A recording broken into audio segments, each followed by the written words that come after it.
It looked like an ordinary case. Routine, predictable. But when her past was introduced into evidence, the room shifted. Because the story everyone believed was never the full story. From the moment he filed, Robert Vance painted a picture of a failed partnership. He, the visionary CEO, the provider. She, the quiet wife, the supported spouse, whose contributions began and ended with choosing the right china for dinner parties. His lawyers spoke of amicable separation and reasonable support. But the subtext in the hushed courtroom was clear. He was a great man, burdened by a dependent, unremarkable woman. Eleanor Vance, seated with a posture of unnerving stillness, just listened. She was a ghost in her own life story. Until today, until Exhibit 47, it wasn't a prenuptial agreement or a secret bank account. It was a faded, laminated ID badge from a biomedical research facility called OmniGen, dated 15 years prior. The unsmiling photo was unmistakably Eleanor. The title below it, Dr. Eleanor Reed, Senior Project Lead. A tremor went through the gallery. Robert's confident smirk froze, then cracked. The judge leaned forward, her glasses slipping down her nose. This wasn't a story about what Eleanor had taken. This was the beginning of the revelation of all she had given up. And with it, the meticulously constructed narrative of Robert Vance began to crumble, brick by damning brick. If you're new here, hit the subscribe button and comment where you're watching from. The polished mahogany of the defense table felt cool beneath Eleanor Vance's fingertips. She kept her hands there, anchored, as Robert's attorney, Gordon Thorne, sauntered toward the jury box, his Italian loafers whispering on the marble floor. The air in the courtroom was thick with the scent of lemon wood polish and suppressed drama. From the high windows, a thin California sun sliced through, illuminating dust motes dancing like forgotten details. "Ladies and gentlemen of the court," Thorne began, his voice a smooth baritone designed to inspire trust. "This, at its heart, is a simple story. A story of two people who grew apart. My client, Robert Vance, is a creator, a builder. For 12 years, he dedicated every waking breath to founding, nurturing, and growing Vance Dynamics from a sketch on a napkin into a leader in green technology. That journey requires singular focus. It requires sacrifice." Eleanor's gaze was fixed on a small, almost invisible chip in the mahogany. She had noticed it the first day. She traced its outline with her mind, a silent map. Thorne painted the portrait with broad, confident strokes. Robert, the visionary, working through nights, traveling for months, carrying the weight of 1,000 employees on his shoulders. And then the home he provided, the cliffside villa in Monterey, the apartment in Manhattan, the quiet, beautiful sanctuary to which he returned, seeking solace. And in that sanctuary, Thorne said, gesturing respectfully toward Eleanor, was his wife, Eleanor. She was the steward of that peace. She created a beautiful home, managed their social life, supported him in the ways a traditional spouse does. It was, for a time, a successful partnership of complementary roles. The word traditional hung in the air, fragrant and deadly as oleander. Eleanor felt the eyes of the gallery on her, the sleek, bored journalists, the curious onlookers. They saw a woman of 42, dressed in a simple, elegant navy sheath dress, her blonde hair in a neat chignon. They saw the poised, silent wife of the great Robert Vance. They did not see the ledger in her mind, the columns of debits and credits that had been running for over a decade. "My client seeks no animosity," Thorne continued, his tone turning magnanimous. "He acknowledges that Eleanor adjusted her life to his career. He is prepared to offer a generous settlement, the Monterey home which she so lovingly curated, and a transitional support package for 5 years to allow her to find her footing. It is more than fair. It is compassionate. He wants her to be comfortable as she moves into the next, simpler chapter of her life." A next, simpler chapter. The phrase was a masterstroke, implying her past and future were both uncomplicated landscapes, devoid of the rugged, ambitious terrain that men like Robert traversed. Eleanor's lawyer, Maria Chen, sat stiffly beside her, taking furious notes. Maria was sharp, competent, but she was fighting the battle Thorne had laid out, the battle for a slightly larger slice of the dependent spouse pie. Eleanor had given Maria the facts, but she hadn't yet given her the truth. The truth was a weapon she had kept holstered, its weight familiar against her heart. Robert took the stand. He looked the part of the weary titan, handsome, a touch of gray at his temples, his bespoke suit draping perfectly on shoulders that did, in fact, carry genuine stress. He answered his own lawyer's questions with a practiced mix of humility and pride. He spoke of the early struggles, the second mortgage, the constant fear of failure. He spoke of Alina's support, her listening ear, her calming presence, the perfect home-cooked meals that awaited him after brutal investor meetings. "Could you describe for the court your wife's pursuits during the marriage?" Thorne asked, a gentle prompt. Robert offered a fond, slightly wistful smile. "Alina has wonderful taste. She made our homes not just houses but havens. She gardened beautifully. She was involved with a few charitable boards, the Symphony, the Children's Hospital Foundation. She tried her hand at a little online boutique once, selling curated home goods. I was happy to support her in that. It was a nice creative outlet for a while." He delivered the line with such benevolent kindness, reducing her brief, furious attempt at building something of her own into a hobby. A nice creative outlet. He had supported until it, like a child's summer project, faded away. The judge, Judge Wilton, a woman with sharp eyes behind rimless glasses, listened, her expression inscrutable. The narrative was crystallizing. Robert the provider, Alina the nurturer. A clean, modern, sadly ended bargain. Maria Chen's cross-examination started politely. "Mr. Vance, you've described your wife's activities as largely domestic and charitable. Prior to your marriage, did she have a profession?" Robert shifted slightly. "She had a job, yes, in science, I believe, but she wasn't passionate about the corporate ladder. She wanted a different life, a family life." "A job," Maria repeated. She walked back to her table, picked up a single sheet of paper from a neat stack. "Your Honor, I'd like to enter into evidence Plaintiff's Exhibit 47. The bailiff took the sheet. It was a color photocopy, but the image was clear. He presented it to Robert, then to the judge, before finally handing it to the jury foreman. Alina didn't need to see it. She could feel its emergence into the room like a change in barometric pressure. She knew every pixel, the stark white background of the old OmniGen labs. The unsmiling face of a woman 10 years younger, her hair pulled back severely, no makeup, her eyes intelligent and direct, staring into the middle distance as if calculating a complex formula.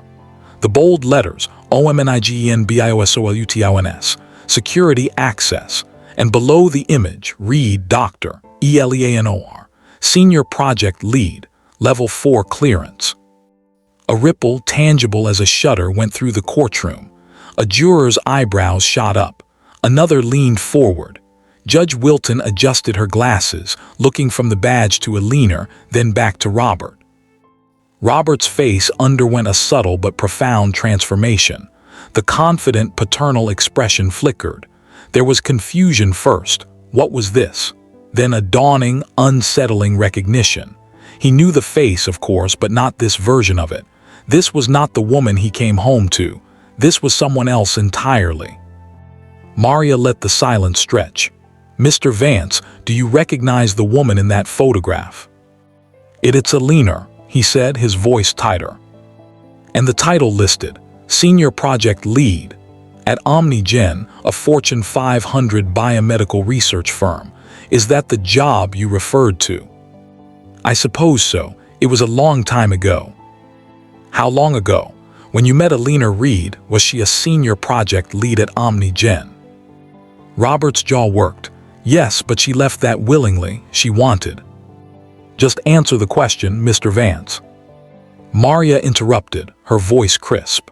"When you proposed to Alina Reed, she was a leading scientist on the cutting edge of genetic therapies, earning an annual salary of approximately $185,000.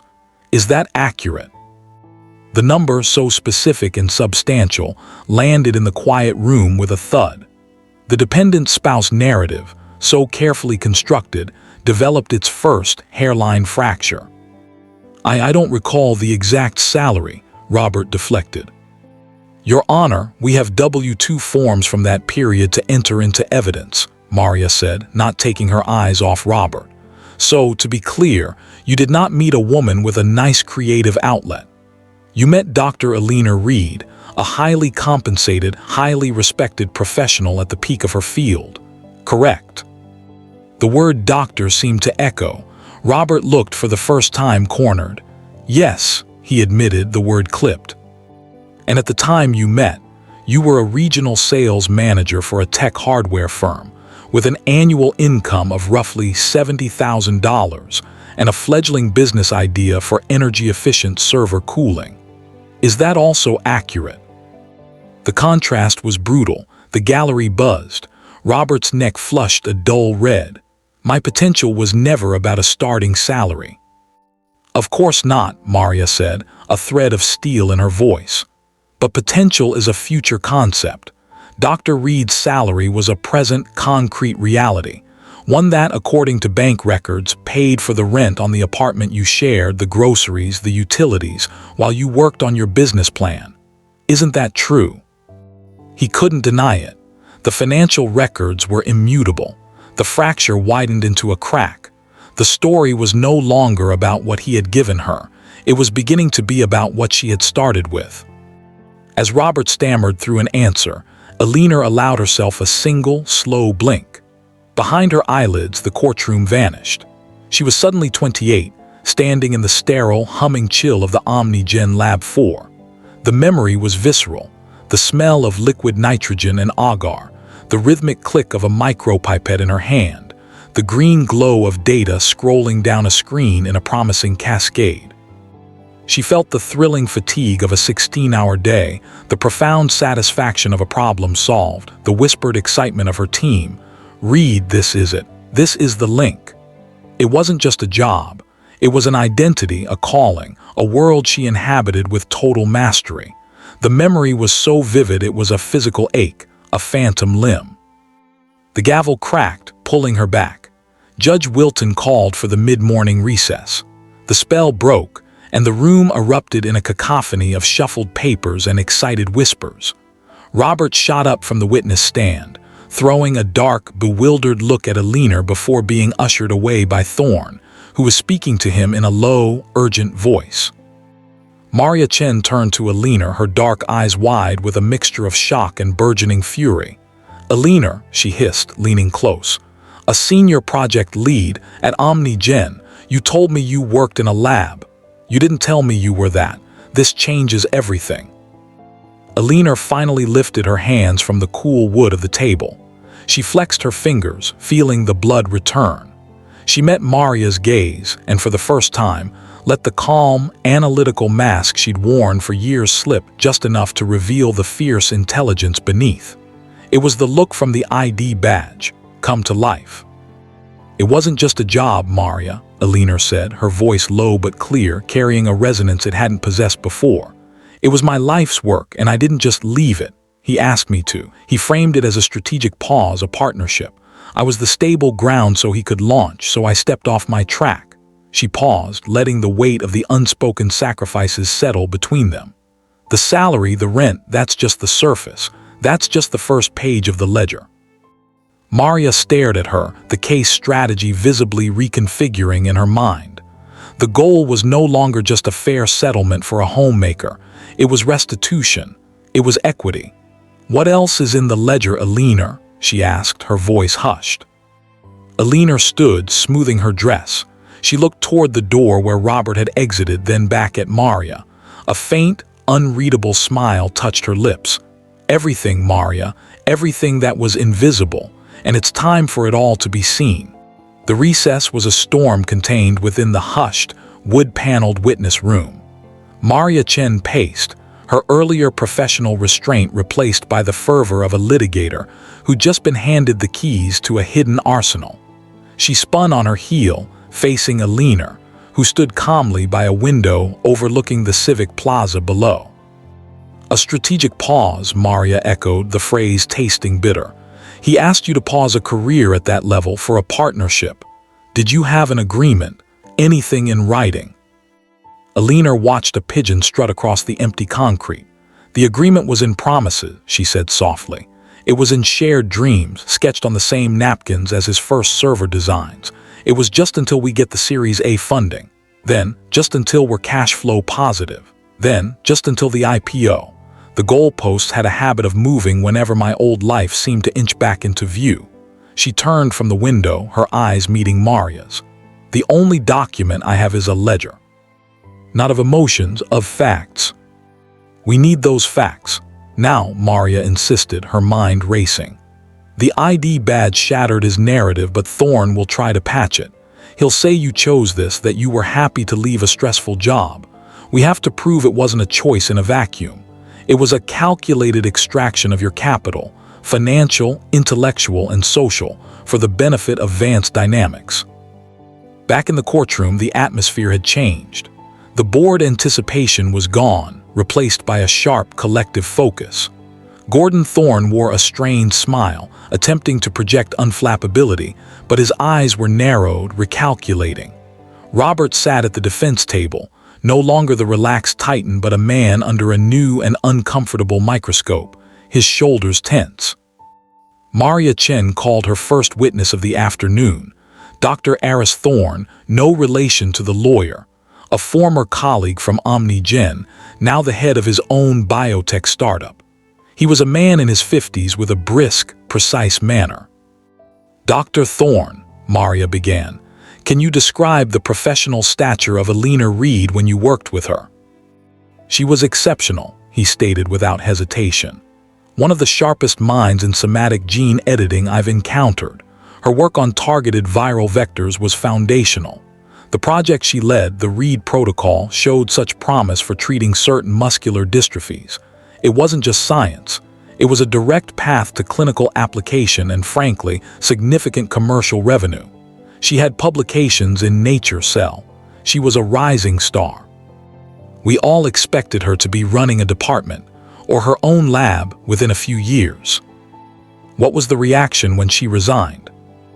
Dr. Thorne's face showed genuine, lasting regret, bafflement, disappointment. We made a counteroffer, a substantial raise, a path to directorship, more autonomy. She declined. She said she was leaving to support her husband's new venture. It was a tremendous loss for the field.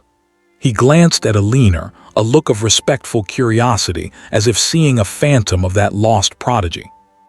Thorne's cross-examination was brief and blunt, trying to frame it as a simple life choice. People leave high-pressure jobs all the time for personal fulfillment, do they not? They do, Dr. Thorne conceded. But we're not talking about someone burning out in a middle management role. We're talking about a surgeon walking out of the operating room mid-surgery with a patient on the table. The work was her fulfillment. That's what made the decision so notable. The testimony landed heavily. Alina wasn't just someone who had a job. She was someone who had walked away from a legacy. Maria then entered a new batch of exhibits into evidence. Not emotional diaries, but cold, hard data. Exhibit 48, Alina's graduate school transcripts, a string of A's. Exhibit 49, copies of her key publications. Exhibit 50, the patent filing for a novel gene editing delivery mechanism, listing Reed, Alina M. as the primary inventor. Maria had highlighted the potential royalty projections from the patent, estimates running into the millions, had it been developed commercially. But the real pivot came with Exhibit 52, a printout of a joint bank account statement from the first 2 years of their marriage. Maria directed everyone's attention to the deposit columns. "Mr. Vance," Maria said, returning to Robert on the stand, "you testified that your early struggle was a shared sacrifice. Can you please look at the deposits for, say, January of that first year?" Robert looked, his face stony. The deposit on January 15th, for $8,425. That is Alina's bi-monthly net salary from OmniGen, is it not? I assume so. And the deposit on January 30th, for $2,150. That is your bi-monthly net salary from your sales job, correct? A titter ran through the gallery. The disparity was laughably clear. "Yes," Robert ground out. "And the rent for your apartment, paid from this joint account, was $3,200 per month. So, in that month, roughly 85% of the funds covering your shared living expenses came from a leaner, past job. Would you agree with that math?" Thorne objected, arguing relevance. Judge Wilton overruled. The witness opened the door to the nature of their early financial partnership. He will answer. "It was a temporary arrangement," Robert insisted, his voice tight. "I was building equity in our future." "Of course," Maria said smoothly. "And whose income funded the living expenses while you built that equity? Primarily Dr. Reed." "Yes," the admission was a barely audible hiss. Maria didn't let up. She entered Exhibit 60, a scanned, handwritten document titled Vance Dynamics Initial Go-to-Market Strategy. The handwriting was unmistakably a leaner's, precise, elegant, yet technical. It contained market analysis of data center pain points, potential client profiles, and a phased rollout plan. "Do you recognize this document, Mr. Vance?" Robert stared at it, a flicker of genuine surprise in his eyes. He had forgotten this. "It looks like some notes a leaner made." "Notes?" Maria picked up a copy and read a section aloud. "Primary competitor CoolSys dominates with large enterprise clients but has poor service response times. Our entry point should be mid-sized tech firms for whom server downtime is a critical path failure. We can compete on reliability and customer intimacy before scaling." She looked up. "These notes read like the foundational strategy for your company. Were they incorporated into your official business plan?" Robert was trapped. To deny it would be perjury. Several early employees could verify. "We discussed ideas. She had a good mind for organization." More than organization. Maria entered Exhibit 6165. Sworn affidavits from Vance Dynamics, first office manager, its first engineer, and its first major beta test client. The office manager described a leaner personally designing the filing system and inventory software when they couldn't afford a solution. The engineer credited Mrs. Vance with spotting a critical flaw in the prototype's external casing that they had all missed. The client stated that it was a leaner's patient, detailed explanation of the technology's benefits during a dinner at their home that finally convinced him to sign the contract. With each affidavit, the phantom figure of the quiet wife dissolved, replaced by the silhouette of a co-founder, a problem solver, an essential partner who operated in the shadows. Thorne objected repeatedly, arguing hearsay, downplaying the contributions as wifely support. But the sheer volume and specificity were building an unassailable counter-narrative. Then Maria approached the bench. "Your Honor, my next line of questioning pertains to the personal sacrifices that underpinned this professional partnership. It goes to the heart of the plaintiff's reliance on the defendant's promises and the totality of the investment she made." Judge Wilton, her gaze now openly sympathetic toward a leaner, nodded. "Proceed, Ms. Chen, but tread carefully." Maria turned back to Robert. Her voice dropped, losing its prosecutorial edge for something quieter, more deadly. "Mr. Vance, you spoke of wanting a family, a simpler life with a leaner. During the 3rd year of your marriage, while you were seeking Series A funding, did you and a leaner discuss starting that family?" Robert's composure, which had been fraying, finally snapped. He looked to his lawyer, who gave a slight, helpless shake of his head. We talked about children, yes." "Was there a specific time?" Maria pressed gently. A long pause. The courtroom was so silent the hum of the overhead lights seemed loud. "I believe there was." Maria entered Exhibit 70. It was not a document, but a photograph of a document. A clear digital photo of a faded plastic pregnancy test stick, the 2 blue lines stark and unambiguous.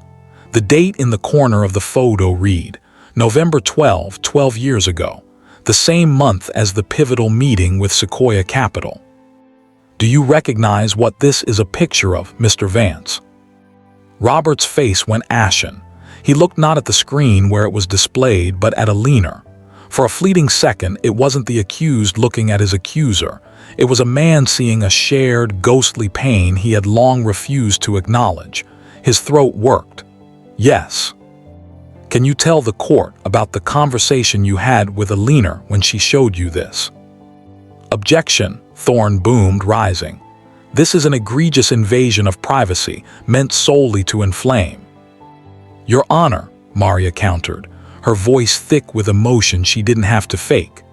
"The defendant has framed my client's role as that of a supportive spouse who wanted a family life.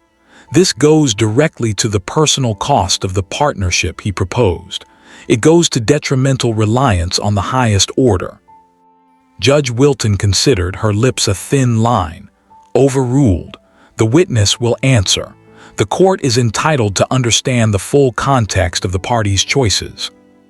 Robert seemed to shrink into his suit. He stared at his hands. "We talked. I was overwhelmed. The timing was impossible. The Sequoia meeting, it was everything. I said we couldn't manage both. That the company needed us to be all in. That there would be time later." "What did Alina say?" He swallowed. "She didn't say much. She just put it away." The memory dragged into the light was horrifying in its quiet brutality. The unspoken ultimatum. The deferred dream, not for a few months but forever as it turned out. Alina had never conceived again. In the gallery, a woman dabbed at her eyes. A juror clenched his jaw, looking away from Robert. Maria let the silence hang, a monument to the thing that was chosen and the thing that was lost. She didn't need to ask the next question. It was written on every face in the room. And what was the everything the Sequoia meeting brought you, Mr. Vance? What did you get in exchange for what she gave up? When Maria finally spoke again, her voice was a cold, clear blade. "So, to be absolutely clear, the partnership you proposed required Dr. Reed's financial support, her intellectual capital, her strategic mind, and the profound personal sacrifice of a planned family. Also, you could secure funding and build Vance Dynamics. Is that an accurate summary?" Robert Vance, the celebrated CEO, the visionary, looked utterly hollow. He had no more arguments, no more benevolent framing. The ledger was open and the entries were damning.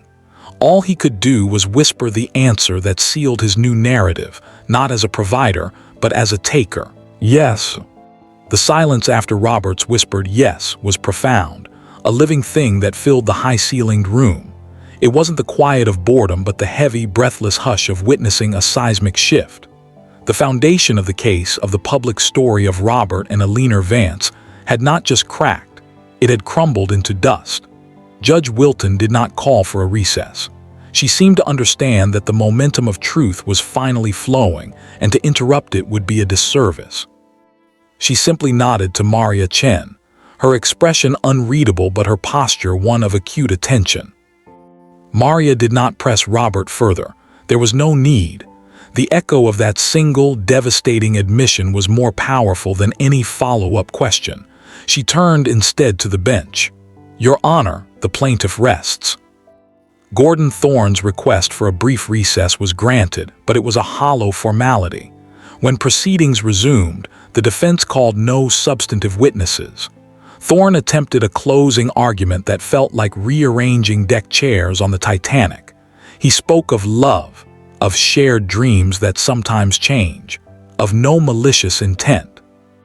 He tried to reframe Alina's contributions as what any loving partner would do, but the words rang tinny and false against the specific, quantified evidence of her erased career, her financial underwriting, her intellectual labor, and the haunting photograph of the pregnancy test.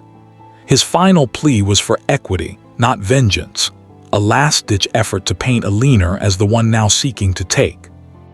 Then it was Alina's turn.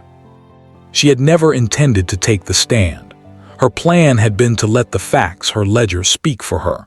But as she watched Thorne try to smother the truth in the soft gauze of sentiment, something within her solidified. The patient strategist knew the final move was not a document but a testimony, a reclamation.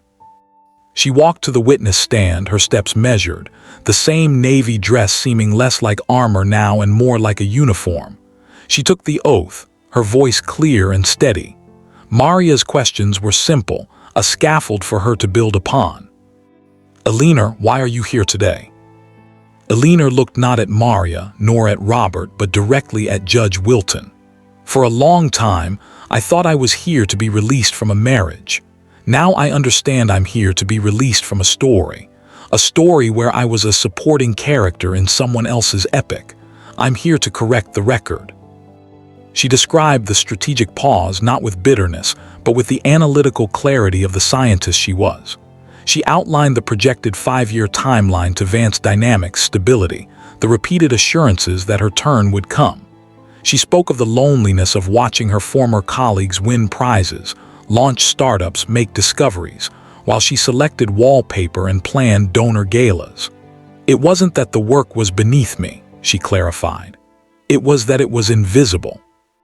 It was classified as support, and therefore had no independent value in the ledger of our lives. Only his work had value. Only his sacrifices counted." Then Maria handed her the leather-bound journal, the physical ledger. Elinor held it in her hands, its familiar weight a comfort. "Can you explain what this is?" "This is the map of the pause," Elinor said, opening it. The pages were not filled with flowing script, but with neat columns, dates, figures, and concise notations. On the left, every financial resource I diverted from my career or my inheritance into Vance Dynamics or our shared living expenses during the bootstrap phase. Not just my salary, but a $25,000 inheritance from my grandmother that bought the first prototype components. The totals are there, with conservative interest calculated. She turned a page. On the right, a list of professional opportunities foregone. The invitation to speak at the Berlin Gene Therapy Summit in 2014. The offer from a rival lab to lead their research division in 2016. The salary offer is noted here. The request, just 3 years ago, from my former mentor at OmniGen to consult on a problem that was a direct extension of my old work. The fee proposed was $800 per hour. A juror gasped softly. The figure made the abstraction of a lost career painfully concrete. "But this," Elinor said, her finger resting on the final entry on the right-hand side, "was the most important opportunity cost. It's not quantified because it had no price." She looked up, and for the first time her voice wavered not with weakness but with the force of long-suppressed grief. "It's marked here simply, Family, November." That was the door that closed, and it closed because the partnership demanded all the capital, financial, emotional, physical, I possessed. There was no room for that investment. He was the sole venture. She closed the journal with a soft thud. "I'm not asking for alimony. Alimony is for a dependent. I was never dependent. I was an investor, a silent partner who was promised a future return on an investment of everything I was and everything I had. I am here for the buyout of my shares in a company I helped found. I am here for the return of my capital, with the interest that was promised in dreams but must now be calculated in equity." When Maria finished, Gordon Thorne had no questions for her. There were none that wouldn't deepen the crater his client stood in. Judge Wilton's deliberation was brief. She returned to the bench, her verdict already written. She spoke not just to the parties, but as if for the record of history itself. "This case arrived presenting as a simple matter of marital dissolution and support," she began. "It has revealed itself to be a case about valuation. How do we value invisible labor? How do we value sacrifice potential? The law has mechanisms for this. They are found in principles of equity, not merely in statutes of community property." She methodically dismantled Robert's narrative, citing the evidence. The documented career, the financial underpinning, the strategic business contributions, the affidavits proving her integral role. She noted the personal sacrifice as a foreseeable and profound detriment, incurred in direct reliance on the joint venture of the marriage as pitched by Mr. Vance. "The court finds," Judge Wilton said, her voice firm, that Dr. Alina Reed was not a dependent spouse, but a de facto partner in the inception and growth of Vance Dynamics. Her contributions were not merely supportive, but foundational and catalytic. To treat her claim as one for spousal support would be a fundamental injustice. It would perpetuate the very erasure this trial has revealed. She then laid out the judgment. It was as precise and groundbreaking as one of Alina's old research papers. 1 lump sum restitution. Robert Vance was ordered to pay Alina a sum equal to the total of her quantified financial investments, with interest calculated not at a standard rate, but at the internal rate of return, IRR, realized by Vance Dynamics over the same period, a venture capital level return acknowledging the high-risk nature of her early investment. 2. Equitable interest. The court imposed a constructive trust on a portion of Robert's equity in Vance Dynamics. Alina was awarded a 15% non-voting but revenue-sharing stake in the company. This interest, the judge stated, recognizes that her contributions are permanently embedded in the company's DNA, and she is entitled to share in its ongoing fruits. 3. Title to properties. The Monterey home was awarded to Alina outright, recharacterized not as a gift but as partial in-kind repayment for her years of uncompensated design, management, and hosting that directly benefited Vance Dynamics' commercial interests. It was a staggering verdict. It wasn't a division of what they had built together. It was a recognition that she had been the co-builder all along and was now being paid out. The gavel fell. The room erupted. Reporters sprinted for the doors. Robert sat unmoving, staring blankly at the empty space before him, Gordon Thorne's hand on his shoulder, speaking words that clearly couldn't penetrate the shock. Alina felt a hand squeeze hers. Maria was beaming, tears in her eyes. "You did it. You changed the story." Alina nodded but felt a surreal detachment. The victory was not a shout. It was a long, slow exhalation. She gathered her single leather journal, the only exhibit she needed to keep. She walked out of the courtroom, past the flashing cameras and shouted questions. She didn't take the main entrance where the crowd swarmed Robert, demanding a comment. She took the side exit, leading to the staff parking lot. The California air outside was cool and smelled of eucalyptus, a clean scent that swept away the stale courtroom atmosphere. Her phone, silenced for days, buzzed in her purse. She pulled it out. There were dozens of notifications, emails, messages. One subject line caught her eye from an address she recognized, the director of the Kirkwood Institute for Regenerative Medicine. It read, "Ray, the Reed Protocol and future collaboration time-sensitive." A small, genuine smile touched her lips for the first time in months. It wasn't a smile of triumph over Robert, but of alignment. The world, having finally seen the truth of her past, was now making space for her future. She didn't drive north toward the cliffside mansion that was now legally hers. Instead, she drove into the heart of the city's tech and biotech corridor. She parked in front of a modern glass and steel building, one of the new innovation hubs. Taking a keycard from her wallet, she swiped herself through the lobby, rode an elevator to the 4th floor, and walked down a quiet hallway to a door marked simply 407. She unlocked it. Inside was a small, empty office suite. Sunlight streamed through the windows onto bare polished concrete floors. It was a blank space, full of nothing but potential. From her purse, she took out 2 items. First, the old, laminated OmniGen ID badge. She walked to the empty, built-in desk and placed it squarely in the center. The unsmiling Dr. Alina Reed stared back, ready to go to work. Then, from the same purse, she took a new, freshly printed placard. She had it made the day after she'd filed for divorce, an act of faith in a future she couldn't yet see. She peeled off the backing and pressed it firmly onto the glass next to the door. Reed Biomedical Innovations, LLC. She stepped back into the hallway to look at it. The old name and the new side by side. The patient strategist had finally seen her long-term plan reach its inflection point. The capital, financial, intellectual, emotional, had been recovered with interest. Now it was time to invest it in herself. She walked back into the sunlit emptiness of her own office, closed the door on the silent hallway, and stood at the window, looking out at a city that no longer saw her as a footnote in someone else's story. The first chapter of the new ledger was open, and it began today.